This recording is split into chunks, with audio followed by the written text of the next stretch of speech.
আল্লাহ রাসূলের এই সৌন্দর্যের কারণে রাসূলুল্লাহ সাল্লাল্লাহু আলাইহি ওয়াসাল্লামকে যদি মুহাব্বত করতে পারি, আমাদের চর্মচোখে রাসূলকে দেখার সুযোগ দুনিয়ার হায়াতে পাবো না ঠিক, কিন্তু রাসূলুল্লাহ সাল্লাল্লাহু আলাইহি ওয়াসাল্লামের সাথে হাসরের মাঠে, হাউজে কাউসারে, হাসরের ময়দানে এবং মাকামে মাহমুদে রাসূলুল্লাহ সাল্লাল্লাহু আলাইহি ওয়াসাল্লামের সামনে বসার সুযোগ হয়ে যাবে যদি আমি দুনিয়ার এই হায়াতটুকু মুহাম্মদুর রাসূলুল্লাহ সাল্লাল্লাহু আলাইহি ওয়াসাল্লামের মুহাব্বতের উপরে বিলাই দিতে পারি।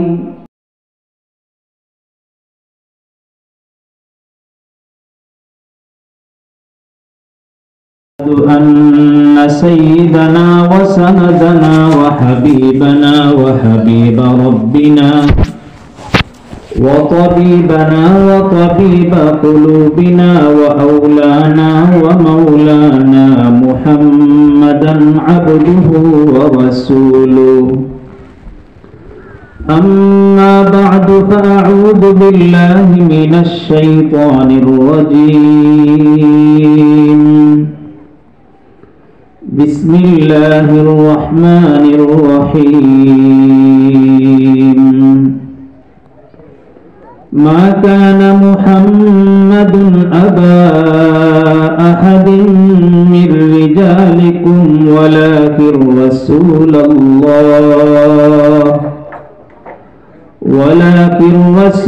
الله وخاتم النبيين.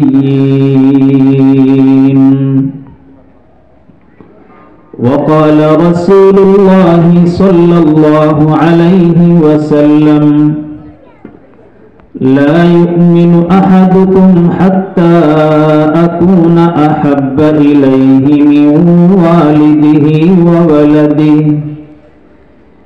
من والده وولده والناس أجمعين. صدق الله مولانا العظيم وصدق رسوله النبي الأمي الكريم، ونحن على ذلك لمن الشاهدين والشاكرين، والحمد لله رب العالمين. আমরা সবাই একটু দরুদ শরীফ পড়ি। اللهم صل على محمد وعلى آل محمد كما صليت على إبراهيم وعلى آل إبراهيم إنك حميد مجيد. اللهم بارك على محمد وعلى آل محمد كما باركت على إبراهيم وعلى آل إبراهيم إنك حميد مجيد. খানকায়ে মাদানিয়ার উদ্যোগে আয়োজিত 3 দিন ব্যাপী ইসলামী মাহফিলের সম্মানিত সভাপতি দেগার হযরতে উলামায়ে কেরাম এবং বিভিন্ন অঞ্চল থেকে আগত সালিকিন ভাইরা, আল্লাহ পাক রব্বুল আলামিন আমাদেরকে এই ফিতনা ফাসাদের যুগে বড় কঠিন এক সময় ঈমানকে হেফাজত করা দুনিয়াতে সবচেয়ে কঠিন এক কাজ। বর্তমান সময়ে সহি ঈমানের উপরে উঠা, সহি ঈমানকে অন্তরে লালন করা এবং এই ঈমানকে হেফাজত করে দুনিয়া থেকে ঈমান সহ বিদায় হওয়া, বর্তমান সময়ে দুনিয়াতে যতগুলো কাজ আছে এই সমস্ত কাজের মধ্যে সবচেয়ে কঠিন কাজ হলো এটা। কেন? যত দিন অতিক্রম হচ্ছে, সময় যত যাচ্ছে, তত বেশি ঈমানের উপরে আক্রমণ, ঈমান বিধ্বংসী মিশন, বাতিলের, ইবলিসের সব রকমের ষড়যন্ত্র ঈমানের উপরে চলছে। বহু মানুষ নামে মুসলিম, নাম সম্পূর্ণটাই ইসলামী নাম, কিন্তু সে প্রকাশ্যভাবে একেবারে সে ঈমান থেকে খারিজ, কাদিয়ানি মতবাদে বিশ্বাসী, এরকম শিয়াদের মতবাদে বিশ্বাসী, অনেক রকমের বাতিল আকীদা নিয়ে সে বিশ্বাসী, কিন্তু সে নিজে বিশ্বাস করতেছে, আশা করতেছে সে পাক্কা ঈমানের উপরে আছে।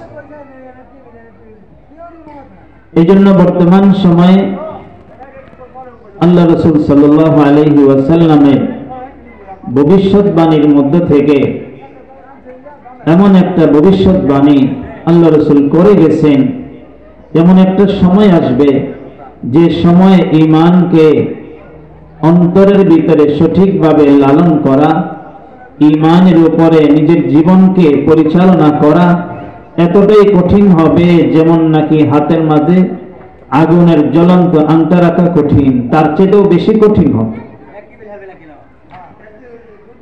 আল্লাহ পাক রব্বুল আলামিন আমাদেরকে সর্বপ্রথম যে নিয়ামতটুকু দান করছেন সেটা হলো ঈমানকে শুদ্ধ করা, আমালকে সংশোধন করা, নিজের জীবনকে আল্লাহ পাকের হুকুমের উপরে উঠানো। এর প্রতি যে আগ্রহ আল্লাহ তাআলা দিয়েছেন, যে আগ্রহের কারণে আজকে আমরা এই ইসলাহি মাহফিলে এসে আমরা সালিকিন হিসাবে নিজের জীবনকে সংশোধন করার মেহনতে, নিজের জীবনে এই মেহনতকে চালায় দেওয়ার মন মানসিকতায় আল্লাহ তাআলা যে আমাদেরকে এখানে আসার তৌফিক দান করছেন, এটা হলো বহুত বড় এক নিয়ামত। কেন আজকে লক্ষ লক্ষ উম্মত, কোটি কোটি মানুষ এই কথার অনুধাবন করে না, এহসাস করে না যে আমার ঈমানকে শুদ্ধ করা চাই, আমার আমালকে সংশোধন করা চাই, আমার জীবনকে সুন্নতে রাসূলের দ্বারা সাজানো চাই। সেই এহসাস আজকে বহু মানুষের মাঝে নাই, ঠিক কিনা ভাই? আল্লাহ পাক যে সেই এহসাসের অনুভূতিটা দিলেন, যে এহসাসের অনুভূতির কারণে আজকে আমি এই পরিবেশে আসতে পারছি, তিনটা দিন নিয়ে সময়টুকু নিয়ে যে আল্লাহ পাকের রাস্তায় আসতে পারছি, এটা আল্লাহ পাকের বহুত বড় এহসান আমার উপরে, যে আমাকে সেই এহসাসের অনুভূতি দিলেন, যে অনুভূতির কারণে আমি সংশোধনের জন্য এখানে আসতে পারছি। এই জন্য আল্লাহ পাকের দরবারে কালিমাতুশ শুকর জানাই, আলহামদুলিল্লাহ। আল্লাহ পাক রব্বুল আলামিন দুনিয়ার মাঝে প্রত্যেকটা বান্দা আল্লাহ পাকের গোলামির উপরে উঠবে, আল্লাহ পাকের আনুগত্যের উপরে উঠবে, এক কথায় ইসলামের উপরে উঠবে। এর জন্য আল্লাহ তাআলা কতগুলো মৌলিক জিনিস দান করছেন। মৌলিক শক্তি মানুষ যদি অর্জন করে তাহলে সে পুরা দিনের উপর উঠতে পারে, এমন কিছু মৌলিক বিষয় আল্লাহ তাআলা দান করছে। মৌলিক বিষয়ের মাঝে একটা বিষয় হলো হুব্বুল্লাহ হুব্বুর রাসূল, আল্লাহ এবং আল্লাহর রাসূলের ভালোবাসা, মুহাব্বত অন্তরে যদি আসে কোনো মানুষের, তাহলে তার জন্য 16 আনা দ্বীনের উপরে ওঠা সম্ভব, যখন তার অন্তরে 16 আনা মুহাব্বত আসবে রাসূলের, 16 আনা মুহাব্বত আসবে আল্লাহ পাকের। এই জন্য আমাদের আকাবির আসলাফ, আমাদের বুজুর্গানি দ্বীনের জীবনে বড় একটা পুঁজি ছিল হুব্বুল্লাহ হুব্বুর রাসূল। তাদের অন্তরের ভিতরে সবচেয়ে বেশি মুহাব্বত ছিল আল্লাহর প্রতি, এরপরে মানুষের মাঝে সবচেয়ে বেশি মুহাব্বত ছিল রাসূলুল্লাহ সাল্লাল্লাহু আলাইহি ওয়াসাল্লামের প্রতি। আর এই গুণটা যদি কোন মানুষের মাঝে আসে, তখন সেই মানুষটা তার পুরোটা জীবনকে পরিবর্তন করে নিতে পারে। সাহাবায়ে কেরাম রিদওয়ানুল্লাহি আলাইহিম আজমাইন ইসলাম যখন গ্রহণ করেন নাই, তখন রাসূলুল্লাহ সাল্লাল্লাহু আলাইহি ওয়াসাল্লামের সাথে সবচেয়ে বেশি আদাওয়াতি ছিল, দুশমনী ছিল। কিন্তু রাসূলুল্লাহ সাল্লাল্লাহু আলাইহি ওয়াসাল্লামকে যখন মেনে নিলেন, মুসলমান যখন হয়ে গেলেন, তখন প্রত্যেকজন সাহাবীর অন্তরে সবচেয়ে বেশি ভালোবাসা ছিল রাসূলুল্লাহ সাল্লাল্লাহু আলাইহি ওয়াসাল্লামের প্রতি।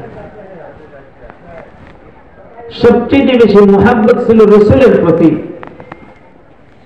এটা সাহাবায়ে কেরামের জীবনের থেকে এটা একেবারে পরিষ্কার হয়ে যায়। হযরত ওমর রাদিয়াল্লাহু তাআলা আনহু রাসূলুল্লাহ সাল্লাল্লাহু আলাইহি ওয়াসাল্লামের সবচেয়ে বড় দুশমন ছিলেন ইসলাম গ্রহণের পূর্বে। অন্যান্য কাফের মুশরিক রাসূলের দুশমন, কিন্তু কেউ রাসূলের মাথা নেওয়ার হিম্মত করে নাই। কিন্তু তার ভিতরে রাসূলের প্রতি আদাওয়াতিটা এই পরিমাণে ছিল যে সে রাসূলুল্লাহ সাল্লাল্লাহু আলাইহি ওয়াসাল্লামের গর্দান নেওয়ার জন্য চলে আসছে। ঘটনা আমরা সবাই জানি। কিন্তু রাসূলুল্লাহ সাল্লাল্লাহু আলাইহি ওয়াসাল্লামের উপরে আল্লাহ পাক যখন তাকে ঈমান আনার তৌফিক দিলেন, ঈমান যখন হযরত ওমর রাদিয়াল্লাহু আনহু কলবের ভিতরে আসলো, তখন সমস্ত কিছুর চেয়ে বেশি মুহাব্বত হযরত ওমরের অন্তরে রাসূলের প্রতি ছিল। রাসূলুল্লাহ সাল্লাল্লাহু আলাইহি ওয়াসাল্লাম হাদিসে পাকের মাঝে বললেন যে কোন মানুষ তোমাদের মধ্য থেকে ততক্ষণ পর্যন্ত পাক্কা ঈমানদার হইতে পারবে না যতক্ষণ পর্যন্ত তার অন্তরে আমি নবী মুহাম্মদুর রাসূলুল্লাহর ভালোবাসা সবচেয়ে বেশি না হবে। লা ইউমিনু আহাদুকুম হাত্তা আকুনা আহাব্বা ইলাইহি মিন ওয়ালিদিহি ওয়া ওয়ালাদিহি ওয়ান নাসি আজমাইন। দুনিয়ার মধ্যে মানুষের সাধারণত ভালোবাসার মুহাব্বত থাকে মাতা পিতার প্রতি। যখন একজন মানুষ দুনিয়াতে আসে, দুনিয়াতে আসার পরে সবার থেকে কাছে পায় সে মা আর বাবাকে, মাতা পিতাকে সে কাছে পায়। এই কারণে সন্তানের কাছে সবচেয়ে প্রিয় মানুষ হল মা বাবা। আবার এই মানুষটাই যখন বড় হয়, বড় হওয়ার পরে একটা পর্যায়ে সে বিবাহ শাদী করে, আল্লাহ পাক তাকে সন্তান দেন। বিবাহ শাদীর আগ পর্যন্ত তার জীবনে সবচেয়ে প্রিয় হলো মা বাবা, আর বিবাহ শাদীর পরে তার যখন আল্লাহ পাক সন্তান দেন, তখন তার অন্তরে সবচেয়ে বেশি ভালোবাসার মানুষ হলো সন্তান। তো আল্লাহ রাসূল এই দুটো শ্রেণীকে বললেন যে মা বাবার ভালোবাসা এবং সন্তানের ভালোবাসা মুহাব্বত, এমনকি সমস্ত মানুষের চেয়ে বেশি মুহাব্বত যতক্ষণ পর্যন্ত আমার প্রতি তোমাদের অন্তরে না হবে, ততক্ষণ পর্যন্ত তুমি পরিপূর্ণ ঈমানদার হইতে পারবে না। আল্লাহ পাক কোরআনে কারীমের ভিতরে বলছেন, কুল ইন কানা আবাউকুম ওয়া আবনাউকুম ওয়া ইখওয়ানুকুম ওয়া আজওয়াজুকুম ওয়া আশীরাতুকুম ওয়া আমওয়ালুন ইqtaraftumuha ওয়া তিজারাতুন তাখশাউনা কাসাদাহা ওয়া মাসাকিনু তারদাউনাহা আহাব্বা ইলাইকুম মিনাল্লাহি ওয়া রাসূলিহি ওয়া জিহাদিন ফি সাবিলিহি ফাতারাব্বাসু হাত্তা ইয়াতিয়াল্লাহু বিআমরি। আল্লাহ পাক বললেন কি, যে তোমার বাবা, তোমার ভাই, তোমার সন্তান, ছেলে, তোমার বিবি, তোমার ব্যবসা বাণিজ্য, তোমার বন্ধু বান্ধব, তোমার ঘর বাড়ি, এই সবগুলোর সাথে তোমার ভালোবাসা মুহাব্বতের সম্পর্ক হবে ঠিক, কিন্তু মুহাব্বতের মাত্রা আর পরিমাণ সবচেয়ে বেশি হইতে হবে আল্লাহ এবং তার রাসূলের। যদি আল্লাহ এবং তার রাসূলের চাইতে এগুলোর মুহাব্বত বেশি হয়ে যায়, তাহলে তুমি ফাতারাব্বাসু, অপেক্ষায় থাকো, হাত্তা ইয়াতিয়াল্লাহু বিআমরি, আল্লাহ পাকের পক্ষ থেকে তোমার ব্যাপারে ফয়সালা আসার, আল্লাহ পাকের গজব আসার তুমি অপেক্ষায় থাকো। তাহলে আল্লাহ বললেন সবচেয়ে বেশি মুহাব্বত হবে আল্লাহ এবং তার রাসূলের প্রতি। 3 নম্বর, ওয়া জিহাদিন ফি সাবিলিহি, জিহাদ ফি সাবিলিল্লাহর প্রতি ভালোবাসা থাকতে হবে। তাহলে এটা হলো মৌলিক শক্তি। আল্লাহর প্রতি ভালোবাসা, রাসূলের প্রতি ভালোবাসা। রাসূলুল্লাহ সাল্লাল্লাহু আলাইহি ওয়াসাল্লামকে ভালোবাসবো কেন, মুহাব্বত করব কেন? তো মুহাব্বতের সম্পর্ক যে সকল কারণে হয়, এই সমস্ত কারণ রাসূলুল্লাহ সাল্লাল্লাহু আলাইহি ওয়াসাল্লামের মাঝে সবচেয়ে বেশি। মুহাব্বত আসার একটা বড় কারণ এই সাধারণ মানুষ একজন আলেমকে মুহাব্বত করে কেন? তার ভিতরে ইলম আছে। ইলমের কারণে গায়রে ইলম ওয়ালারা ইলম ওয়ালাকে মুহাব্বত করে। এইটা একটা কারণ মুহাব্বতের। এই কারণ রাসূলুল্লাহ সাল্লাল্লাহু আলাইহি ওয়াসাল্লামের সবচেয়ে বেশি। আল্লাহর পরে মানব জাতির মাঝে সবচেয়ে বড় আলেম হলেন রাসূলুল্লাহ সাল্লাল্লাহু আলাইহি ওয়াসাল্লাম। আল্লাহ রাসূল সাল্লাল্লাহু আলাইহি ওয়াসাল্লাম নিজেই বলছেন, উতিতু ইলমাল আউয়ালিন ওয়াল আখিরিন।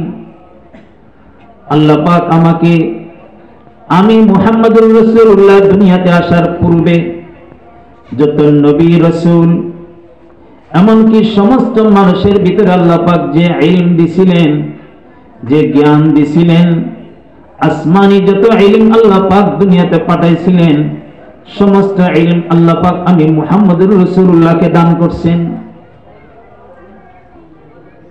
ওয়াল আখিরিন, এবং পরবর্তী যুগে যারা আসবে তাদের ভিতরে যত জ্ঞান আল্লাহ পাক দিবেন, বিশেষ করে আসমানি ইলম, এই সমস্ত ইলম আল্লাহ পাক আমাকে দান করছেন।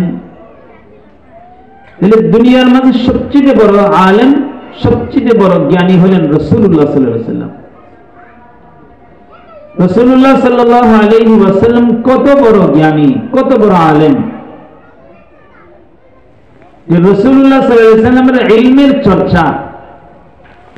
রাসূলুল্লাহ সাল্লাল্লাহু আলাইহি ওয়াসাল্লাম আল্লাহ পাকের থেকে যে কোরআন পাইলেন এবং কোরআনের যে ব্যাখ্যা রাসূল করে গেলেন আহাদিস, এই আহাদিস এবং কোরআনের ব্যাখ্যা এর বিশ্লেষণ করতে করতে করতে করতে, এর চর্চা করতে করতে লক্ষ লক্ষ উলামায়ে কেরাম ক্লান্ত হয়ে যান।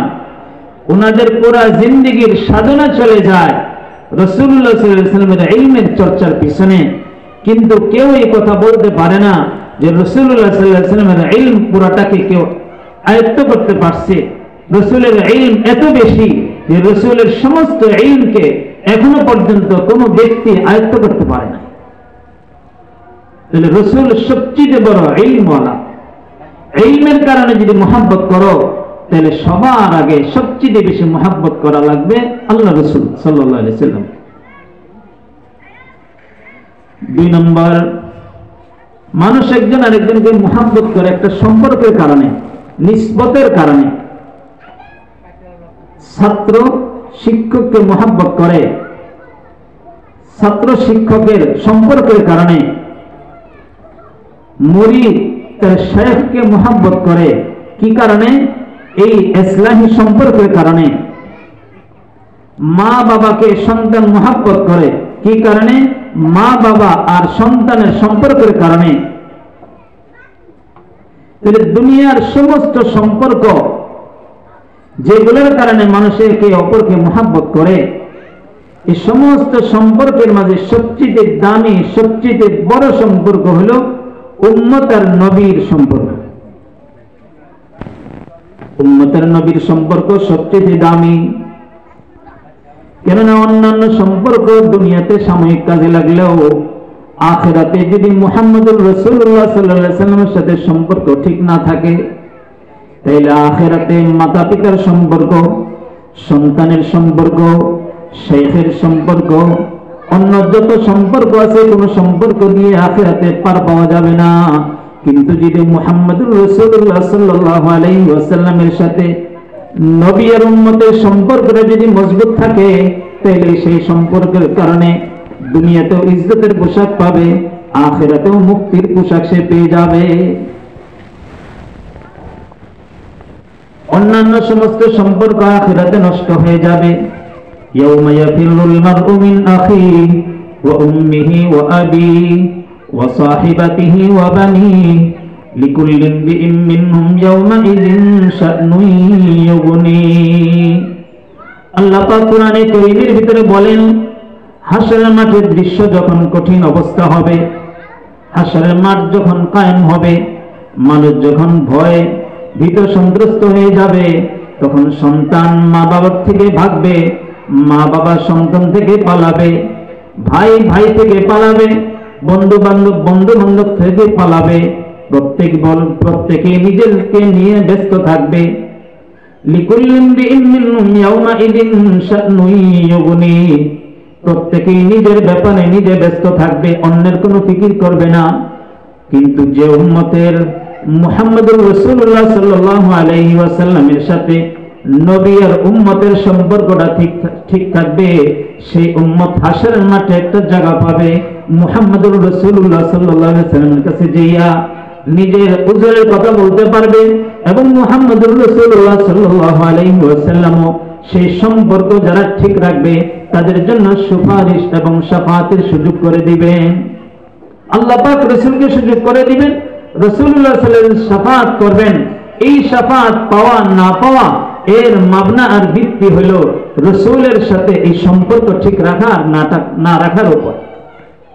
এজন্য সম্পর্কের কারণে যদি মুহাব্বত হয়, তাহলে ভাইয়ের সাথে ভাইয়ের সম্পর্ক, এই কারণে ভাই ভাইকে মুহাব্বত করে, সন্তানকে মা বাবা মুহাব্বত করে, এই হিসাবে সবচেয়ে বেশি মুহাব্বত পাওয়ার উপযুক্ত কে? আমরা নবী মুহাম্মদুর রাসূলুল্লাহ সাল্লাল্লাহু আলাইহি ওয়াসাল্লাম। এজন্য যতগুলো মুহাব্বতের দিক আছে সবগুলো আমার নবীর মাঝে 100 ভাগের 100 ভাগ। মানুষ দুনিয়ার মাঝে একজন আরেকজনকে মুহাব্বত করে ইহসান পাইলে মুহাব্বত করে। যদি কেউ কাউকে সহযোগিতা করে সেটাকে মুহাব্বত করে। যদি কেউ কাউকে কোনো কিছু দেয়, টাকা পয়সা দেয়, অর্থ করি দেয়, জায়গা দেয়, তাহলে সেটাকে মুহাব্বত করে। আল্লাহ রাসূল সাল্লাল্লাহু আলাইহি ওয়াসাল্লাম বলেন, দুনিয়ার মাঝে সবচেয়ে বড় মুহসিন আল্লাহ পাকের পরে সবচেয়ে বড় দাতা হলেন রাসূলুল্লাহ সাল্লাল্লাহু আলাইহি ওয়াসাল্লাম। আল্লাহু আজওয়াদু জুদা সুম্মা আনা মিন বনি আদম। আল্লাহ সবচেয়ে বড় দাতা, দ্বিতীয় নম্বর মানব জাতির মাঝে সবচেয়ে বড় দাতা, সবচেয়ে বড় মুহসিন হলেন মুহাম্মদুর রাসূলুল্লাহ সাল্লাল্লাহু আলাইহি ওয়াসাল্লাম। মুহাম্মদুর রাসূলুল্লাহ সাল্লাল্লাহু আলাইহি ওয়াসাল্লামের দান আমাদের উপরে সবচেয়ে বেশি। মুহাম্মদুর রাসূলুল্লাহ সাল্লাল্লাহু আলাইহি ওয়াসাল্লামের ইহসান আমাদের উপরে সবচেয়ে বেশি। কেননা মুহাম্মদুর রাসূলুল্লাহ সাল্লাল্লাহু আলাইহি ওয়াসাল্লামকে যদি আমরা নবী হিসাবে না পাইতাম, তাহলে আমাদের লা ইলাহা ইল্লাল্লাহ মুহাম্মদুর রাসূলুল্লাহ অর্জন করার সুযোগ হইত না। আর এই লা ইলাহা ইল্লাল্লাহ মুহাম্মদুর রাসূলুল্লাহ এই কালিমার উপরে ইয়াকিন আর বিশ্বাস যদি না পাইতাম, তাহলে হাসরের মাঠে যত আমলে নিয়ে যাইতাম কোনো আমল গ্রহণযোগ্য হইত না, যত দান খয়রাতে নিয়ে যাইতাম কোনোটাই গ্রহণযোগ্য হইত না। যত মেহনতই করতাম দুনিয়াতে মানুষের সেবা, অন্যদের সেবা যাই করি না করি, হাসরের মাঠে মুক্তির ব্যবস্থা হইত না যদি আমার নবী আমার মুখে, আমাদের মুখে যদি লা ইলাহা ইল্লাল্লাহ মুহাম্মাদুর রাসূলুল্লাহর কালিমা আমাদেরকে না দিয়ে যাইতেন। এই কালিমার দাম কত? এই কালিমার বদৌলতে আল্লাহ পাক আমাদেরকে দুনিয়ার থেকে যে ব্যক্তিরা সবচেয়ে দুর্বল ঈমান নিয়া, সবচেয়ে দুর্বল ঈমান নিয়া, যার ঈমানের ব্যাপারে কোনো মানুষ সাক্ষী নাই, কোনো আমল নাই তার জীবনে, এমন ব্যক্তিও যদি হাসরের মাঠে উঠে, যার অন্তরে লা ইলাহা ইল্লাল্লাহ মুহাম্মাদুর রাসূলুল্লাহ ছিল, আল্লাহ পাক তাকেও হাসরের মাঠে জাহান্নাম থেকে শাস্তির পরে মুক্তি দেওয়ার পরে বলবেন, বান্দা যাও, তোমার কাছে একটা সম্পদ আছে, তোমাকে আমার হাবিব একটা সম্পদের মালিকানা দিয়ে আসছিলেন, আমার হাবিবের সেই কথাকে তুমি অর্জন করছিলা, লা ইলাহা ইল্লাল্লাহ মুহাম্মাদুর রাসূলুল্লাহ, শুধুমাত্র এই কথাটা তোমার বলার কারণে, বিশ্বাস করার কারণে আমি তোমাকে দুনিয়া থেকে আরো 10 গুণ বড় একটা জান্নাতের মালিকানা তোমাকে দিয়ে দিলাম। আরে ভাই, দুনিয়াতে টিউবওয়েল দিলে দাতা হয়, ঘর করে দিলে দাতা হয়, মসজিদে একটা হাউস করে দিলে দাতা হয়, তাহলে 10 দুনিয়া পরিমাণ জায়গার মালিকানা দেওয়া হইল কালিমায়ে তৈয়বার বদৌলতে, আর সেই কালিমা পাইলাম রাসূলুল্লাহর বদৌলতে, তাইলে কি আমার নবী বড় দাতা হইলেন না? আল্লাহু আজওয়াদু জুদা সুম্মা আনা মিন বনি আদম। আমার নবী বলেন সবচেয়ে বড় দাতা হইলেন আল্লাহ পাক, এরপরে মানব জাতির মাঝে সবচেয়ে বড় দাতা হইলাম আমি মুহাম্মদুর রাসূলুল্লাহ। এর পাশাপাশি আল্লাহ রাসূল আরেকজনের নাম বলে গেছেন, দুনিয়ার মাঝে আরেকজন ব্যক্তি দাতা, যাদেরকে আজকে দাতা হিসাবে আমরা গ্রহণ করি না, আমরা মনে করি ওনারা গ্রহীতা, অথচ আল্লাহ রাসূল তাদেরকেও দাতা বলছেন। সুম্মা আনা মিন বনি আদম সুম্মা মান আলিমা ইলমান ফানাশরাহু। আল্লাহ রাসূল বলেন আমার পরে, আমি মুহাম্মদুর রাসূলুল্লাহর পরে তোমাদের মাঝে দাতা কে? ওই সময় আল্লাহ রাসূল অন্য কোন ব্যক্তির নাম বলেন নাই, বলছেন কাদের নাম? যারা নাকি ইলম শিক্ষা করে এবং সেই ইলমকে মানুষের মাঝে বিলিয়ে দেয়, সেই মানুষের মাঝে ইলম বিতরণ করে, ইলম বিতরণ করে মানুষের মাঝে, তাসাউফ বিতরণ করে মানুষের মাঝে, সুলুকের মেহনত করে মানুষের মাঝে, মানুষকে আল্লাহ পাকের সাথে সম্পর্ক করায়। এই কাজটা যারা নাকি করে আমি নবীর পরে, তারা হইল বড় দাতা। বলেন তো দেখি, এই হিসাবে উলামায়ে কেরাম দাতা কিনা? উলামায়ে কেরাম দাতা। তাহলে দাতা হওয়ার কারণে যদি কাউকে মুহাব্বত করো, তাহলে সবচেয়ে বেশি মুহাব্বত করো কাকে? মুহাম্মদুর রাসূলুল্লাহ সাল্লাল্লাহু আলাইহি ওয়াসাল্লামকে। মুহাব্বতের আরেকটা দিক আছে, আরেকটা দিকের কারণে মানুষ মানুষকে মুহাব্বত করে। মানুষ যদি কারো মাঝে সৌন্দর্য দেখে, কোন বস্তুর মাঝে সৌন্দর্য দেখে, তখন মানুষ সেই বস্তুটাকে মুহাব্বত করে। মনে করেন কোন একজন মানুষ খুব সুন্দর, সুন্দর পাগড়ি পরা, সুন্দর দাড়ি, চেহারাটা বড়ই সুন্দর, এমনিতে কোনো বড় আলেম না, তারপরেও মানুষ বলে কি সুন্দর মানুষ, আর তাকে দেখে। কোন একটা মাহফিল খুব সুন্দর করে সাজানো হয়েছে, মানুষ সেখানে তাকিয়ে থাকে, মুহাব্বত করে। কেন? সৌন্দর্যের কারণে তাকে মুহাব্বত করে। মানুষ সুন্দর হলে তাকে মুহাব্বত করে, বস্তু সুন্দর হলে তাকে মুহাব্বত করে। আমার নবী মুহাম্মদুর রাসূলুল্লাহ সাল্লাল্লাহু আলাইহি ওয়াসাল্লাম মানব জাতির মাঝে সবচেয়ে সুন্দর মানুষ হলেন আমার নবী মুহাম্মদুর রাসূলুল্লাহ সাল্লাল্লাহু আলাইহি ওয়াসাল্লাম। রাসূলের সৌন্দর্য সবচেয়ে বেশি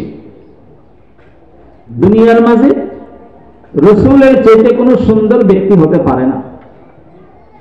সাহাবায়ে কেরাম রাসূলুল্লাহ সাল্লাল্লাহু আলাইহি ওয়াসাল্লামের সৌন্দর্যের উপরে পাগল ছিলেন। রাসূলুল্লাহ সাল্লাল্লাহু আলাইহি ওয়াসাল্লামের চেহারার দিকে তাকাইতেন আর পূর্ণিমার চাঁদের দিকে তাকাইতেন, তাকে সেরা সাহাবায়ে কেরাম সিদ্ধান্ত নিতেন, এই কথাই বলতেন, চাঁদের চাইতে আমার নবীর চেহারা বেশি সুন্দর। তাহলে রাসূলের চেহারাও সুন্দর, রাসূলের আখলাক সুন্দর। তাহলে সৌন্দর্যের কারণে যদি পাগল হও, তাহলে মুহাম্মদুর রাসূলুল্লাহর উপর পাগল হও। মুহাম্মদুর রাসূলুল্লাহ এতটাই সুন্দর, আজ পর্যন্ত যদি কোনো মানুষ স্বপ্ন যুগে রাসূলুল্লাহ সাল্লাল্লাহু আলাইহি ওয়াসাল্লামকে দেখে, স্বপ্ন ভাঙার পরে কাঁদতে থাকে আর বলতে থাকে এত সুন্দর মানুষ জীবনে দেখি নাই। আছে না এমন ঘটনা? আমার ছাত্র স্বপ্নে দেখছে, এসে কাঁদতেছে, হুজুর এত সুন্দর মানুষ জীবনে দেখি নাই। তাহলে স্বপ্নে দেখে রাসূলের সৌন্দর্য, রাসূলের খুবির উপরে সে পাগল হয়ে যায়। আল্লাহ রাসূলের এই সৌন্দর্যের কারণে রাসূলুল্লাহ সাল্লাল্লাহু আলাইহি ওয়াসাল্লামকে যদি মুহাব্বত করতে পারি, আমাদের চর্ম চোখে রাসূলকে দেখার সুযোগ দুনিয়ার হায়াতে পাবো না ঠিক, কিন্তু রাসূলুল্লাহ সাল্লাল্লাহু আলাইহি ওয়াসাল্লামের সাথে হাসরের মাঠে, হাউজে কাউসারে, হাসরের ময়দানে এবং মাকামে মাহমুদে রাসূলুল্লাহ সাল্লাল্লাহু আলাইহি ওয়াসাল্লামের সামনে বসার সুযোগ হয়ে যাবে যদি আমি দুনিয়ার এই হায়াতটুকু মুহাম্মদুর রাসূলুল্লাহ সাল্লাল্লাহু আলাইহি ওয়াসাল্লামের মুহাব্বতের উপরে বিলাই দিতে পারি। কি বলেন? রাসূলকে ভালোবাসা, রাসূলকে মুহাব্বত করা, এটা ইসলামের উপরে ওঠার জন্য সবচেয়ে পাওয়ারফুল একটা শক্তি। এটা যার ভিতরে আসবে তাকে অন্য কোনো কিছু পিছনে নিতে পারবে না। আজকে আমাদের ভিতরে সেটা নাই, না থাকার কারণে আমাদের সব সমস্যা। এই জন্য সবচেয়ে বেশি মুহাব্বত থাকতে হবে রাসূলের প্রতি।